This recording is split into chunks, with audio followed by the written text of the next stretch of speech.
Hey, what's going on, guys? It's Mark back in the workshop on Mark's Aquatics. On this little breeding episode, you guys have asked for it, and there they are. We're going to be breeding Cardinal Tetras. Now, I bought a few of these quite some time ago, and I've been bringing them on. I've been feeding them up like I do on all my videos there. You can see that big female on the right hand side there. Big swollen belly, full of eggs, which is what we want. I've got a few more over this side as well, and amongst all the rummies, here they are, there's the little shoal. So I'm going to pick a couple of those out. I'll either put 2 in or a few in. I'm not sure how it's going to work at the moment. I've picked up a few more fish as well on my travels. As you can see, one of them there, little skirt tetra there, playing about with one of my diamond tetras. Now that's what we're going to be breeding, guys. Now on this video you're going to see I'm going to be saying peat a lot. Ignore that. It's not peat, it's compost, okay? It's leaf mold, it's rotted down leaves, and that is what we've been using in all the breeding videos, okay? It makes that water acidic, and it's not peat. Peat moss is something, obviously it's different. It's decaying, it's a completely different plant, decaying down, sphagnum moss, all that kind of stuff, and it just literally, it's bog peat. So that's, and it works in a completely, it works the other way around. So ignore that when I say peat. It's compost, okay? And you can get that, like I always say, down at your local garden centres and stuff. Make sure that there is no added fertilizers or anything like that in there to make the plants grow. Just make sure it's organic stuff with nothing added. Pre-soak it, and then you'll be okay. Right, let's get into this video. A lot of you guys have been asking me to breed these cardinals, amongst other things, which I'm going to have to collect over a bit of time.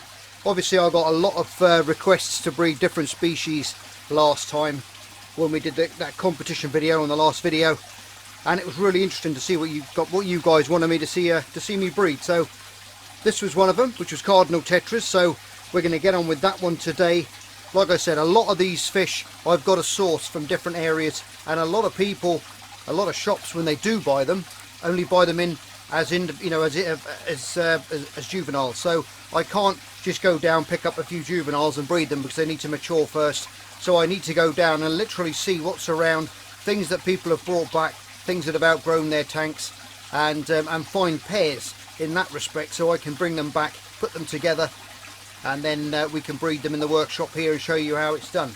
But these things do take time. It's not a swift, it's not a swift process with breeding fish by a long shot. So it does take a bit of time. So there will be, quite a long gaps in between these videos, obviously, as things progress and grow and different things like that.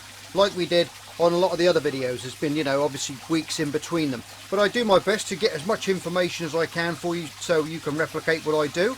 So without further ado, what you're looking at there is a 2.5 gallon tank. Now that is exactly the same tank that we bred the Neon Tetras in, okay? Remember last time, if you're unfamiliar with that Neon Tetra video, you can pop back. We're going to set this tank up exactly the same way, okay? Because they breed in exactly the same way. I find maybe a degree up or a degree down can make a difference sometimes, but I normally breed these guys at around 26 to 27 degrees, okay? It's still quite cold here. I've got a little 50 watt heater in this tank. May have to put another one in. I'll see how it goes for the time being. In fact, I've got another heater on the other tank which I'll swap out, one of these solid state heaters, which is a bit more powerful, so I'll swap that one over in a minute, so you'll probably see that change. Right then, so what we're going to do here, we're going to put peat in the base like we did last time. Now pre-soak your peat, okay? What I've done is I just get mine and I put it in an old pair of tights, stockings, something like that. You can see there. Squeeze as much of that water out as you can. You can even put a stone in there if you want. Put it in some aquarium water, in a bucket of water when you change your aquarium water over. Dump that in there, let it absorb that water, let it sink. Well, it's going to sink if there's a stone in it, and then it's already pre-soaked, so it's all going to sink. If you do get any larger bits of woody texture in there which are going to float, just fish those out. Just wait until the majority sinks, sieve the rest out with a net, and then you're good to go. Okay, so we're just going to move that little light over there at the moment, and this is a pre-soaked ball that I put in last week, and I've had that soaking. So we're just going to empty that guy out in there.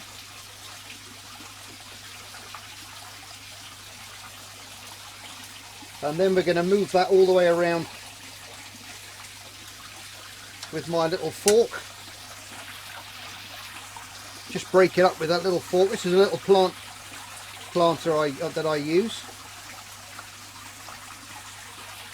You don't need a thick substrate in here, you just need a good little base coating like we did with the neons. Just make sure you cover it, break it up nicely. Probably get a few bits that are going to float because they've been inside those stockings, so, and the water's going to churn it up a little bit as well.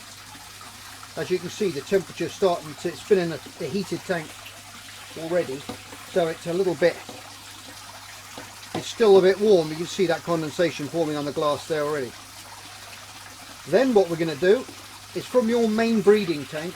Now this is, I've done this video from mature, obviously mature adults, which I've been bringing on in my bench tank, and they're fully adult. They've been in there for quite a few months.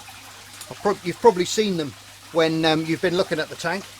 I've got the light off in there behind me at the moment. It's in the evening, so we're a little bit more settled down. They come to the surface, they're easier to net out. I haven't fed them today because I want to be able to get the net just gently under the pair that I want and then take them out and put them in here, okay, for the following morning spawn hopefully. Now I've been feeding the bench tank behind me. If you're unfamiliar with that, it's a big tank that I built a while back with all my other fish in that I breed. It's like my main community tank, as it were. I've got them all in there and I just take them out and individually take which ones out that I want that I think in good breeding condition. Okay. Yes, if you've got your main aquarium, you'll see the big fat round bellied females in there, and you'll see those little slender males. I'll take you out the tripod in a minute and I'll show you which ones we're going to breed, and I'll put the light on. It's just so I get a bit of glare in here from the tank behind me, so I've turned that off. So I'll just pause you a minute and then we'll have a look in the tank and I'll show you which ones we're going to play with, okay? Right, there you go guys, there's the little gang of, you can see Ember Tetras there, my single little diamond tetra there. We're going to get another male for him. I lost the female, sorry for that one, for that pair. But there you go, look, there's the cardinals up there, and you can see the fatter females to the thinner males. And that's the guy, there's a female there. You see a little round belly, and there's a male just below them. They're quite easy to sex when they start getting conditioned. You can see the little fat bellies on them. Feed them bloodworms, daphnia, mosquito larvae, anything that's live. Live food's fantastic for conditioning your tetras to make them fill up with eggs and then spawn, okay? They're probably spawning in the tank every morning, but everything's eating them as usual. That's why we never get any. That's why sometimes when you see a fish look like they're fighting in the tank, they're actually spawning and they're coming together. But the eggs are so small, they're literally the size of the bubbles that are around them. So you can't really see it unless you're specifically watching for that egg release. So there you go, some beautiful little cardinals there we're going to put in. I'm just going to pick out a nice pair of those that we're going to add, okay? But just remember guys, they've got to be adult, they've got to be a year old, and these are about, well, these are just over a year old, I think. These, they will breed younger, but I like to leave them a little bit longer. Right, what I'm going to do is I'm going to siphon the water straight from this tank, okay? The actual pH in this tank here now is about 7, okay? pH around 7 in there, but I want to drop that to around 6 to 6.5. Now that peat's going to do that over a few days. Now I'm going to set this tank up and leave it for a week, let it settle in, let everything start to grow in there. You're going to get some infusoria culture grow in there off of the peat as well, which is going to be handy for when the babies actually emerge. There'll be some live food in there for them straight away when they hatch that they can feed on. And another thing guys is we're going to have to bring on our own culture of infusoria. So when you set your tank up for a week, okay, if I spin you round, here I've got a culture of infusoria which is already made, okay, for these little guys which are behind me here, for the rummy nose tetras. We're feeding those at the moment. Here's a clear jar here. I've got some more broccoli out ready to go to make another one up. I've got an actual video specifically made to make infusoria culture. So if you want to do that, you've got to do that first. You've got to get that live food ready for when these little babies hatch, okay? Or they're not going to live very long because they're not going to take freshly hatched brine shrimp or anything of that nature. They're just too big for them to eat, so they're going to die off and you'll be wondering why they're not eating them. Even though they're very, very small brine shrimp babies, infusoria are the smallest microlife you're going to get, which any fish will pick up as fry and start to thrive away and grow. Okay, so that's really important that we get that done. So go and watch the video on how to make that before we get on to this bit here. Now I'm going to set you back up again, back onto there, just screw the old tripod up a bit, get you locked in position there. There you go. Right, now I'm going to turn that fish tank light off behind me. There you go, that's a bit better. Now you're not going to see me running around in the background. Right, so we've got our peat in there now. So what I'm going to do is I've got a long piece of hose pipe over here.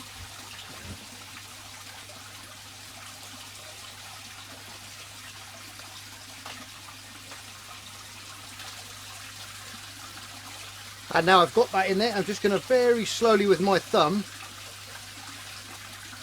let that fill up slowly from one corner, and it will just slowly go through that peat.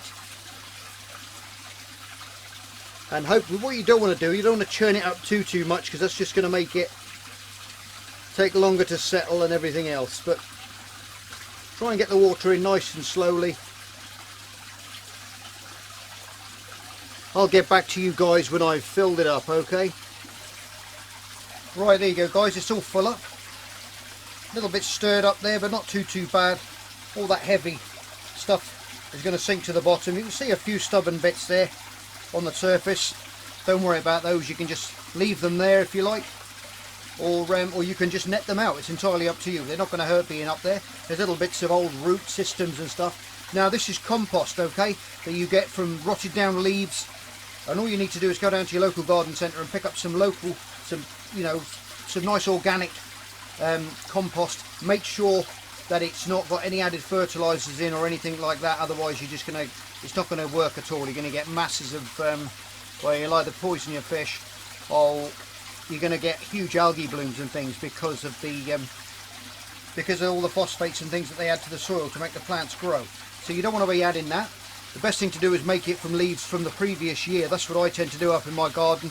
All the leaves that I collect, I just throw them up in some pallets which I've got, and it just all rots down, and I use that the following year. So that just makes that water nicely acidic and lowers that pH. Okay, you want it to be around 6 to 6.5. A lot of the cardinals and neons that we get these days are all captive bred anyway, so they're not like trying to breed wild specimens, which are a lot harder, and they do breed a lot easier for you nowadays, which is good. So I remember back in the day when I was breeding stuff, a lot of wild caught things, and it was very hard to work out how to get the conditions spot on, flow rates right, decor right, all that kind of stuff. And it was but it was great fun.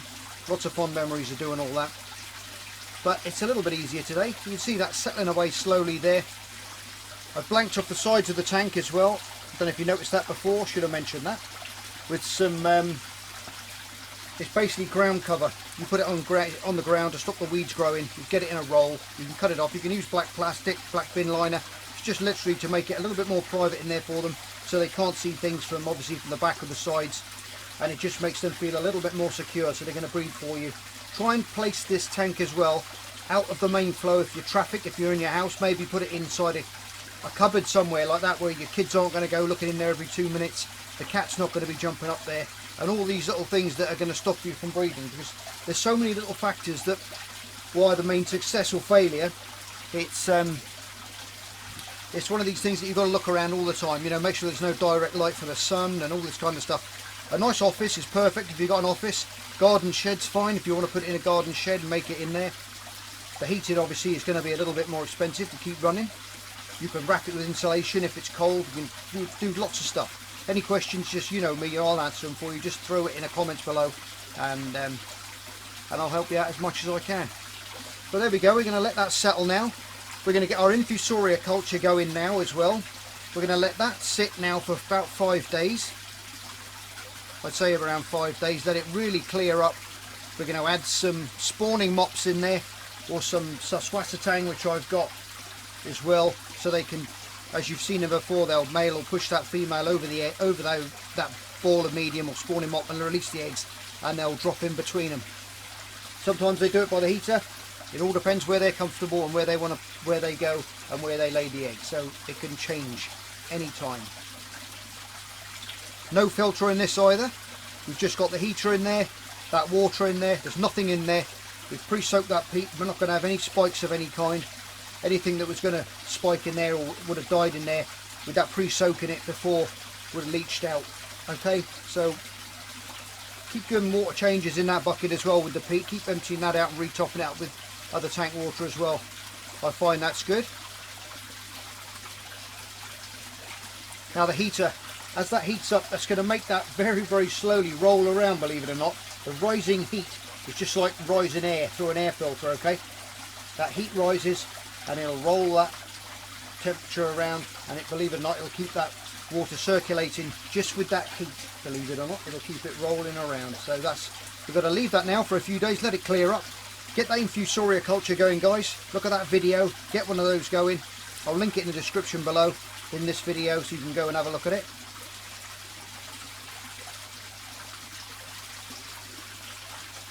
And then once this is cleared up, we can get those guys in and we can get some eggs. Right, okay guys, it's been about 5 days now since this little aquarium's been all up and running.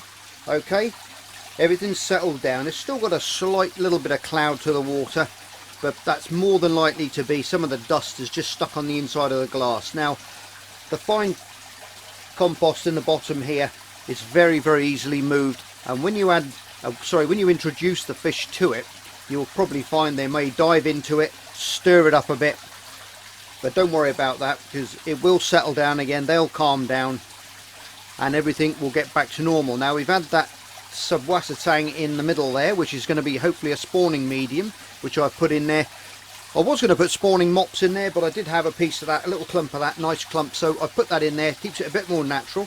So we're going to go along those lines, and hopefully we'll have a successful spawn. Now cardinals can be a little bit fiddly. They don't tend to spawn first thing in the morning like neons do when the light comes on. They tend to be more of an evening spawner, I find. So with these little lights that I've got on here, this is one of the little lights that I'm giving away on the giveaway. I've just thought I'd put one up here. They actually sent me 2 of them, and you can up and down the light. If you see there, you can put the light up and down, so you can simulate. You don't have to have this, but it's quite handy having that, so you can simulate that time of day from bright, and then as that every hour you can keep on dropping that down to low, and then it's when it just gets to dusk, I find that's when that triggers that spawn. Make sure you've been feeding your main tank with them in, lots and lots of mosquito larvae, daphnia, bloodworm, all that kind of live food to get them nicely conditioned up, and nice little plump bellies on them full of eggs, so they're going to be dying to rock and roll as soon as you put them in the tank. Okay, temperature in the tank is 26 degrees. Okay, that peat has dropped that pH down to around 6.5 now. Okay, which is still going to be okay. Don't panic if it doesn't drop down. It's dropped down that 5 degrees down from 7 to 6.5 from the bench tank, so that slight decrease in pH will trigger them to spawn as well. Okay, now if you haven't got that, you can drain some of this water out and you can refill it with some distilled water. That will lower that pH again. Okay, you can either add some more Indian almond leaves in there, stuff like that, tear it up into little bits. You can actually put it into a bag or boil up a few leaves in a saucepan, stainless steel saucepan. That will release all those tannins. Okay, boiling it will kill anything that's in it and sterilize it, and it will also then, when you let it cool down obviously, and then add it to that aquarium water, it'll add the tannins, and that will also bring that pH down as well. Okay, that's a little thing. Or you can go down the chemical route, which I don't. Sometimes it's easier to do it in a small tank as well. You can add pH buffers and they will stabilize it then at 6, and it can be easier that way if you can't get it to drop down with bits of compost and leaves and stuff of that nature to get that acidity in the water. But what I'm going to do now is I am going to pick out the pair that I have chosen in my tank, and I'm going to add them to the tank, so when we come back on they'll be in. Right, okay guys, they're in. Again, a little bit stressed. Sometimes you'll find that they'll have a little freak out, little spin around. Obviously acclimate them. I haven't just taken them straight out of my bench tank and popped them straight in there. I've had them in a little box to the side, and I've just taken some of that water out and replaced it back in. Okay, so I've acclimated them to that water and to that temperature. Okay, as you can see, the heater's just clicked on there now. A little bit stressed, but they'll calm down in a second, so I'll come back when they've chilled out a bit. Oh, well, they've calmed down a little bit now. What I've got in my little pipette just above, which I'm just going to drip in, is some little Daphnia. You can see them just dripping in there.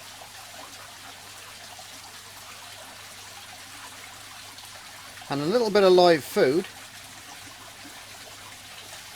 can trigger them sometimes. There you go, they're starting to chase them around and eat them. It's a very good way to get them to start to breed, and she's eating those straight away. And sometimes that's all it can take, is a little bit of live food in there, and they'll start to go straight away. Now, I don't think these are going to go straight away, but you can never tell. On some of my videos before, you can, as you've probably seen if you've watched them, I've had things spawn straight away. Now, I'm dripping this in very, very slowly, drip at a time, and these little guys are just dropping in. And a little brine shrimp gone in there as well. I've got a little bucket of different things which I put in there and feed, and it does it great just to add a little bit of normality to the tank. They are, they're fighting over that one.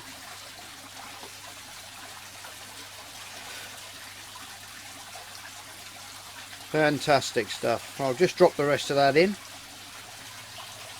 And that little bit of cold water, because I actually keep these guys in cold water in the workshop here.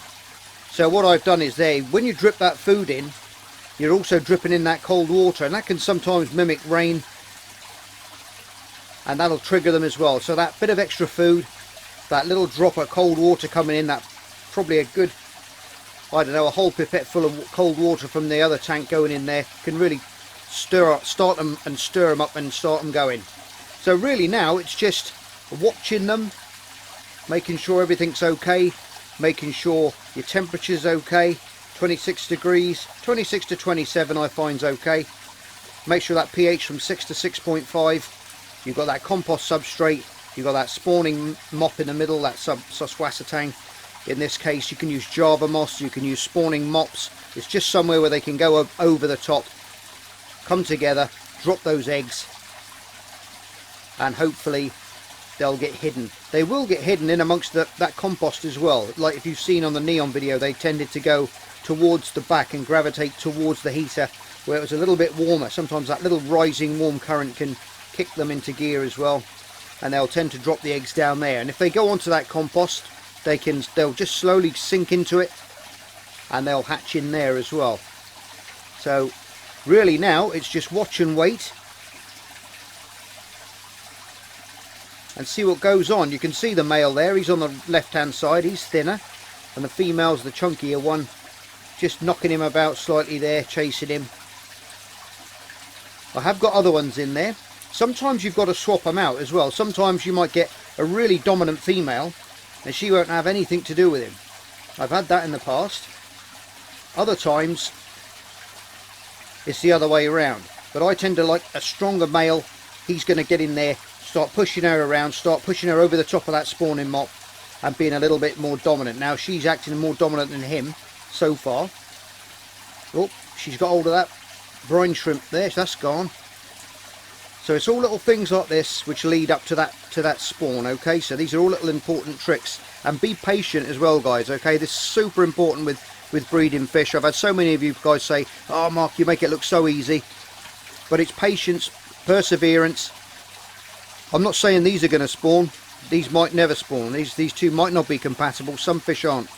I might have to take another male out, and as soon as you put the other male in, they'll just go for it. But she's still pushing him away at the moment. So I'm just going to sit back now and watch. I'm going to press pause, and I'm going to get back to you like always when we see a little bit of spawning action. Maybe later on this evening I'll leave the camera rigged up, and I'll see what kind of footage I can get for you guys. Sometimes I miss it. You'll just see that she's lost weight in her belly, and if you're lucky you may see a couple of eggs just on the top of the spawning mob, or in this case on the plants, and then we can remove them straight away then and let that little hatch rate, let them hatch over the next couple of days. So I'll get back to you if I see any action, guys. Okay, right guys, these have been at it for now for about 4 hours. No sign of any spawning activity yet. So what I'm going to do, and I've done this in the past, is I'm going to add 2 more. I'm going to add another pair in there, because sometimes that can work, and one might take a shine to another one, and likewise. So I'll add 2 more, and then I'll get back to you. Okay. Right, okay, they all decided to swim in the net that time. I think I've got an extra one in there.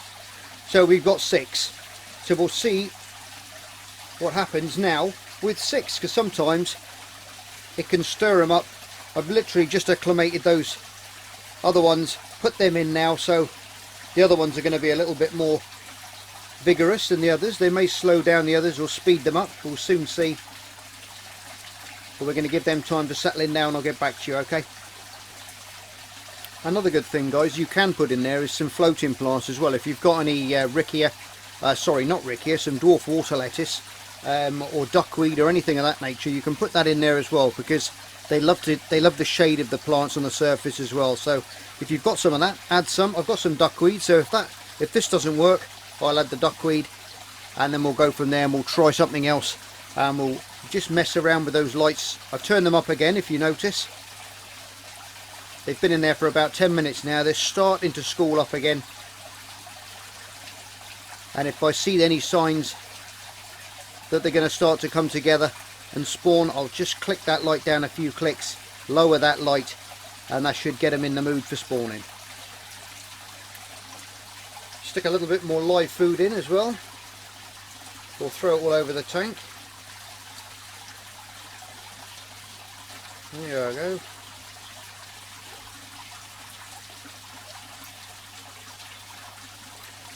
They do love Daphnia, they really do.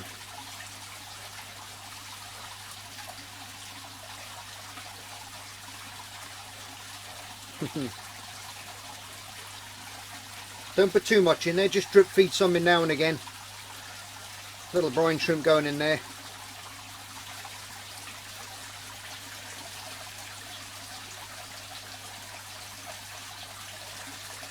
It's a real waiting game, guys. It really is patience. I've tried to get this one and make this video a little bit longer. Obviously on the Neon Tetra I cut a lot of parts out, obviously the waiting part for you. I didn't want you all to get bored, but it's just, this is it. This is what breeding fish is all about. It's that one-to-one with them. It's knowing the signs, watching them, feeding them when you think they're gonna go. Obviously when I'm trying to stay here for as long as I can, so I can get the video footage for you guys, so you can see the breeding and spawning take place. So if people have got a record, they can come back and watch it as many times as they like, and then they can replicate what I've done and get themselves their own little shoal, which is a really worthwhile thing to do. It really is. When you look in a tank and you see a big shoal of cardinals or neons or rummies or whatever you've bred yourself, it's a real accomplishment.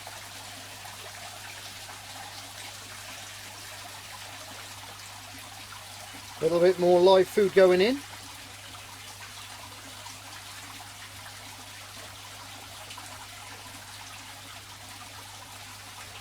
Just drip it in nice and slow, like I said before.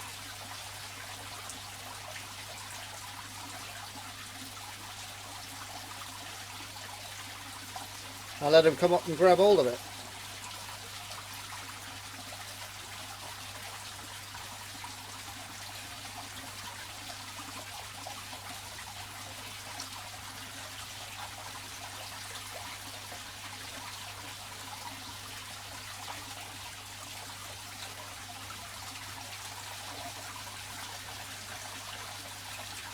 And like I've said before, guys, the great thing about live food is, bang bang, look at that, is that if it doesn't get eaten, it stays alive and it doesn't pollute your water. So this is why we only feed live food in an unfiltered tank, because it's not going to decay as it's still living. So that's why we do that.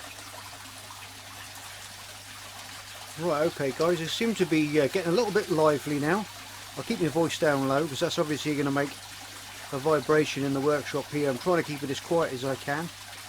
But you can see them there going down to that bottom corner there. Now I've seen a couple of small releases there, but these eggs are super small. Now I've really lowered that light down. You may see bars going up and down the screen. Now that's probably the camera reacting with the light, so I'm sorry it's not as crystal clear as it could be, but I've got to have this light down really low to get them to go. And by the looks of things, they're starting to go. I'm pretty sure I've seen a couple of very small egg releases just before I pressed play again on the camera, because I've just come out of the workshop, just come back in, and you see this is what normally happens. They normally get a little bit more lively, a little bit more interactive like the neons did in that video, and you'll see them. It's only a split second they'll come together, and then a tiny little shower of eggs is produced. But it's a little bit harder to see, even for me here in the workshop, when they're released. Sometimes they'll release them on the surface and they'll drift down. Other times they'll do it closer to the substrate. But it looks like we're going to have a little bit of luck here, which is good, so I'll keep you posted. Getting a little bit more fired up now. Oh, I just saw a little release of eggs there just behind the heater, which is one of the places that I always find they like to go. Like I said before, when that heater's on, they'll go either behind it or on top of it and release their eggs there with that little rays of heat coming up, and that's where they tend to go. Yeah, another little one there. I'm not sure if you can see it, guys. It's pretty hard for me to see in the workshop here. When they come together, they just literally brush together and the job's done. It's literally when you see them flick together, that's when the eggs and the milk is produced.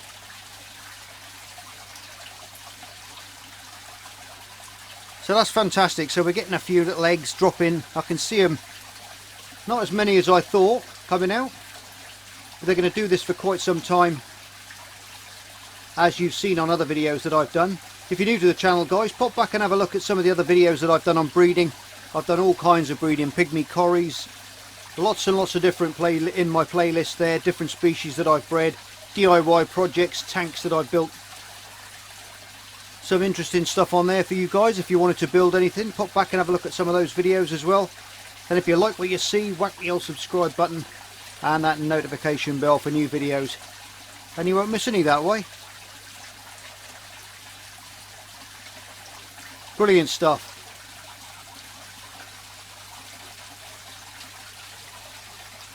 Okay guys, these little cardinals now, they seem to have slowed down. They're looking a little bit thinner. They have been around on the back of that Saswasa tang as well as over the heater there, so I think quite a few eggs have been laid. I do apologise if you didn't see anything drop, or it was very hard to. This light's so dim and the eggs are super tiny, so, but I know we've got a few in there. So now we're going to have to wait for a couple of days for these little guys to hatch, and then we can start feeding them the infusoria culture and bringing them along on their little merry way. Anyway, what I'm going to do now is I'm going to take these guys out of this tank, put them back into my bench tank, we'll acclimate them back into there, and then we're going to wait. So, hey, what's happening guys? Since we had those little Cardinal Tetras drop their little eggs behind that heater, and as you can see they're hopping around in the background, I'm just going to turn my light off behind me on the tank, because you might see them a little bit better. There you go. We haven't got masses of them. Maybe we've got maybe 20, which is a nice little shoal there. You can see some of them around the top, those little tiny white, little tiny microscopic fry there, just all hopping around in amongst that compost, up on the surface, around the plant, and on the surface as well. So we've got a nice little hatch rate. Like I said, we haven't got absolutely millions of them, which is good.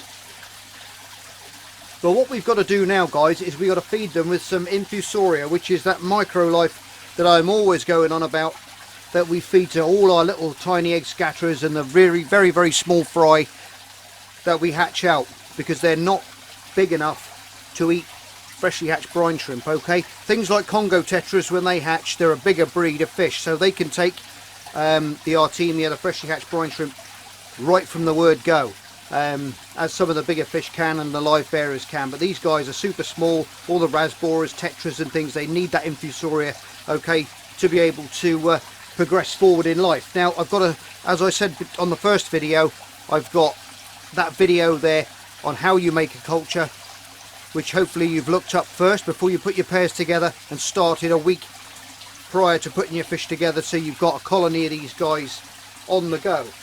I've got a colony already here, so what I'm going to do is I'm going to set it up on the top of this tank, put a light over the top, and I'm going to zoom in. I can show you those little guys and you can see what I'm on about. Right, there you go, guys, there's my little culture of infusoria. Now I'm not sure if you probably won't see them. I'll try and get you can see little tiny white things all whizzing about in the water there. Let me try and keep a little bit still. There you go, look at that lot. There's millions of them in there now, and that has to be started off a good week to 10 days, okay, before you put your fish together, so you end up with millions of these little guys in there to feed them over about a week. They'll grow enough in a week before they need to take the brine shrimp, but these are a first food, and they're a must first food. Without these guys, you're not going to have any success breeding, okay? All your fry are going to die of starvation. They're not going to be able to eat. I know some people say liquid fry and stuff, but I've never had that much success with it before. So, but with the infusoria that you're looking at there, you're near enough guaranteed a really good, little gang of fry growing up. Okay, so I'm going to set you back up now. So just remember, guys, it's imperative. Let me swing you back round this way again. Put you back in the tripod.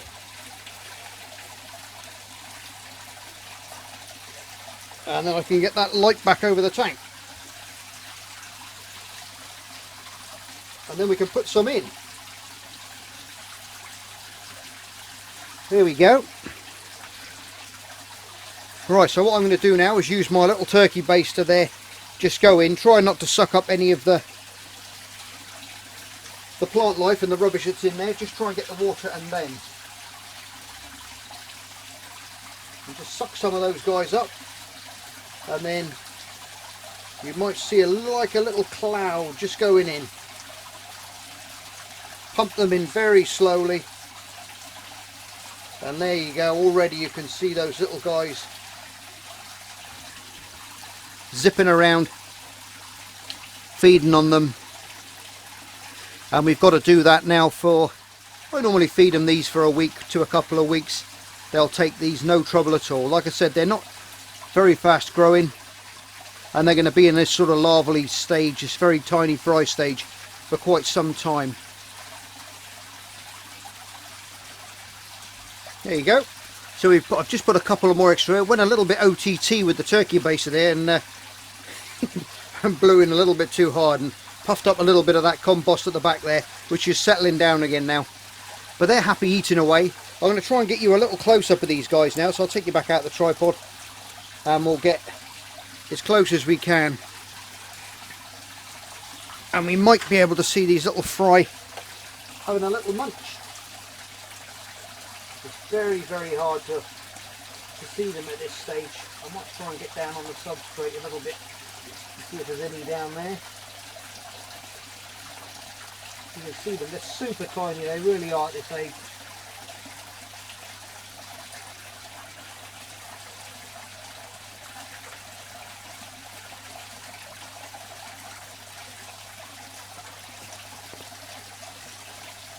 Really hard. It tends to want to focus on everything else.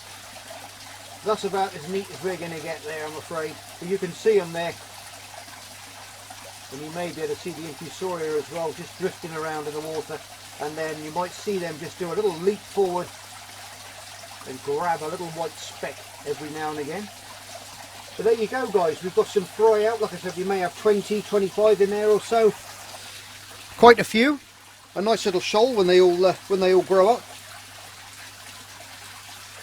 And like I've said on previous videos, guys, you know, it does take quite a long time for these to get, obviously, from the fry stage. It's going to be about 2 months really before you start seeing any significant change. A good month is going to have to get past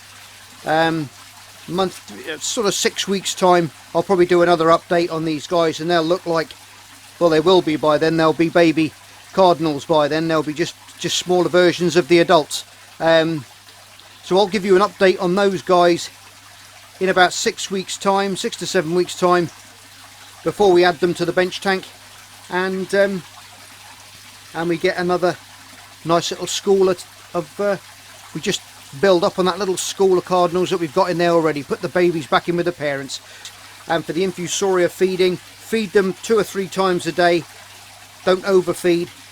Don't feed anything else apart from the infusoria for a good week to 2 weeks, and you'll be okay. Anything after that time, freshly hatched brine shrimp, drop that in, drop those little guys in. Make sure you wash the salt solution out of them first in a little micro sieve, and just run them through with some clear water to take that salt out before you add those little brine shrimp to the tank to feed them, okay? All that salt will build up in the tank, the salinity will go up, and you'll kill the fry off. A lot of people do that. They get it from the shops and they don't rinse the water out. I've seen so many people just cut the top of the bag, empty the bag of brine shrimp, fairy shrimps, whatever you want to call them, into their tanks, and they're just dumping in loads of salt all the time, and over time that's going to raise up, because salt does stay behind in water, okay? It doesn't evaporate, it stays behind, so that's when you end up with problems. So always make sure you rinse your brine shrimps through from the shops, or if you've hatched them yourself. Alright guys, anyway, you're all stars, love you loads, take care, and I'll stop the Cardinal Tetra breeding video. Bye for now.